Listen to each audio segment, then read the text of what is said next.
Silka, IB Masters Learning Center at ibmasters.com. And today we're going to look at Test 2, Section 3, Number 4, which reads, which of the following is equivalent to the expression shown above? And you've got the expression. There's not one, not two. There's three different ways that you could do this. So one thing you could do is, if you look at the top, it looks like the bottom is factored. What you'd have to notice is that the first step before you get a quantity squared is you make two sets of parentheses. And once you make those two sets of parentheses, you have to say, hey, what's the square root of 9a to the fourth? And you'd get 3a squared, and it would go there and there. And then what would your signs be? They'd be plus plus. By the way, it looks like you've got your answer already. The only thing that factors as 3a squared is answer choice A. You know it's got to be a perfect square or a perfect quartic, because all of the answer choices are perfect squares or perfect quartics. That's how we know we can do this. And then what's the square root of 4b to the fourth? It's 2b squared. So plus 2b squared. I'm really fitting it. Plus 2b squared for both of them. And that is, and now if I foiled that, notice I would get back to the top. We already saw the first and last terms. And if you multiplied the outsides, you'd get 6a squared b squared. Multiplied the insides, you get 6a squared b squared. Headed those up, you get 12a squared b squared. That's one way you can do it. Another way you could do it is you could use your answer choices.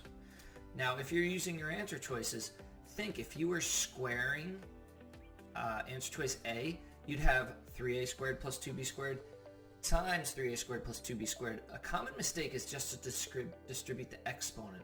But since a quantity is squared, you got to multiply the quantity by itself. And then think, what would you have for your first term? You'd have 9a to the fourth, which matches the original. In answer choice B, you'd have 81a to the fourth, because you'd have to multiply 3a plus 2b times 3a plus 2b 4 times. Answer choice C, you'd get 81a to the fourth. Answer choice D, you'd get this gigantic number if you raise 9 to the fourth power. So that's not going to be the answer either.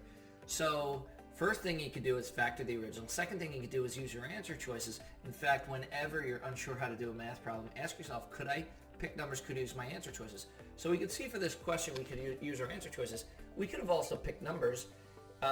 If you do pick numbers, I would keep my numbers as small as possible. Let's make a equal 1, and we can make b equal 1. It doesn't say that they have to be different numbers.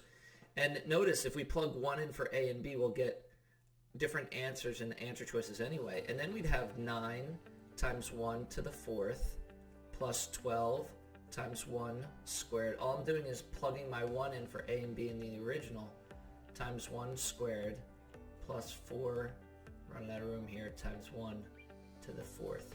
And when you multiply this all out, 1 to the fourth is just 1 times 9 is 9. 1 squared is just 1. 1 squared is just 1. 1 times 1 is just 1 times 12 is just 12. Plus 1 to the fourth is just 1 times 4 is just 4. And when I add those up, I wind up with 25.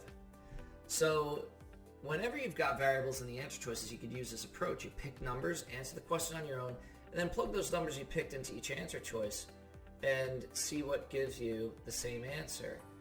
So in answer choice A, when I plug 1 in for my A and I plug 1 in for my B, what I get is 3 times 1 squared plus 2 times 1 squared, the whole quantity squared, and it's 3 times 1 plus 2 times 1, because 1 squared is just 1, quantity squared.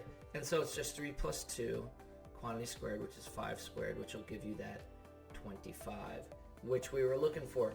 Now you do want to check every answer choice when you do this, just in case you have more than one answer. That gives you the 25. But you can see in answer choice B, you actually wind up getting 625. Answer choice D, you wind up getting 169. And answer choice, that was answer choice C, you get 169. And then answer choice D, you get just some gigantic number. Thank you for joining us today. If you like this video, click like. You can share it with someone who doesn't know how to pick numbers or use their answer choices or factor quadratics or FOIL, or doesn't know when the quantity is squared, you got to multiply the quantity by itself and not distribute. If there's any question you'd like to see answered from any official PSAT or SAT or ACT, leave that in the comments. I'd be happy to shoot a video on it. Click subscribe so you don't miss anything, and check out our 1-minute video on TikTok. Have a great day.